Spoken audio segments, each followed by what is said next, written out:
ಆತ್ಮೀಯ H16 news ಅರ್ಥಾತ್ ಹೇ ಸೀತಾರಾಮ್ಗೆ ಸ್ವಾಗತ.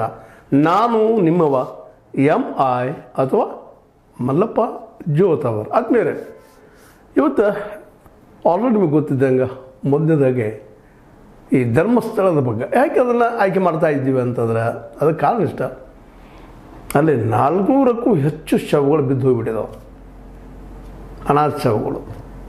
ಯಾರು ಏನು ಅವರ ಬುರುಡೆಗಳನ್ನು, ಅವರ ಸ್ಕೆಲಿಟನನ್ನು ಅಂದರೆ ಅಸ್ಥಿಪಂಜರವನ್ನು, ಮೂಳೆಯನ್ನು FSLಗೆ ಕಳಿಸ್ತಾ ಇದ್ದಾರೆ SIT ಅವರು. ಅವೆಲ್ಲ ಪರೀಕ್ಷೆ ಆಗಬೇಕಲ್ಲ. ಜೊತೆಗೆ ಅನೇಕ ಡಾಕ್ಯುಮೆಂಟ್ಗಳನ್ನೆಲ್ಲ ಸುಟ್ಟಾಕಿಟ್ಟಿದ್ದಾರೆ ಅದೇ ಪಂಚಾಯಿತಿ ಅವರು. ಬೆಳ್ತಂಗಡಿ,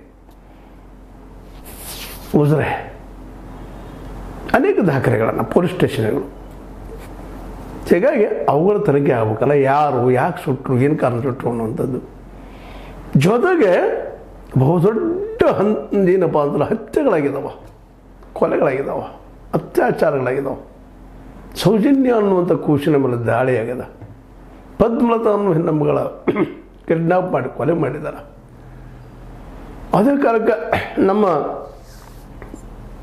ವೇದವಲ್ಲಿಯವರನ್ನ ಒಬ್ಬ ಒಳ್ಳೆಯ ಶಿಕ್ಷಕಿ, ಲೆಕ್ಚರರ್, ಪ್ರಿನ್ಸಿಪಾಲ್ ಆಗಿ ಪ್ರಮೋಟ್ ಆಗುವಂಥ ವ್ಯಕ್ತಿಯ ಕೊಲೆ ಆಗ್ಯದ. ಜೊತೆಗೆ ನಮ್ಮ ಮಾವುತನ ಕೊಲೆ ಆಗ್ಯದ. ಬಸ್ ಸ್ಟ್ಯಾಂಡ್ ಮೇಲೆದಂಥ ಜಾಗ ಅವ್ರ ತಂಗಿ ಕೊಲೆ ಆಗ್ಯದ. ಇನ್ನೂ ನೂರಾರು ಜನರ ಕೊಲೆಗಳಾಗಿದ್ದಾವೆ. ಅನೇಕ ದಲಿತರ ಭೂಮಿಗಳನ್ನು ಕಸ್ಕೊಂಡಿದ್ದಾರೆ.